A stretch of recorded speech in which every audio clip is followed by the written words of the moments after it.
Di pedalaman Indonesia, tersembunyi di antara pepohonan yang lebat, berdiri megah sebuah rumah tua yang telah terbengkalai selama puluhan tahun.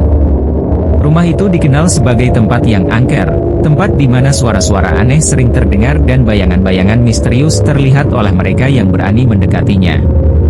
Meskipun para penduduk desa menghindarinya dengan ketakutan, rumor-rumor tentang kejadian-kejadian supranatural yang terjadi di dalamnya terus menyebar. Suatu hari, sekelompok peneliti paranormal yang terkenal dari kota besar memutuskan untuk menyelidiki rumah tersebut.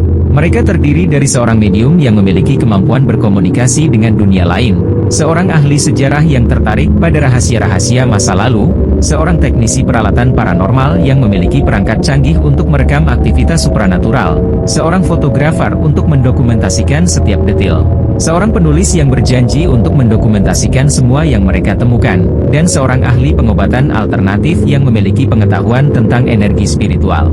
Ketika mereka memasuki rumah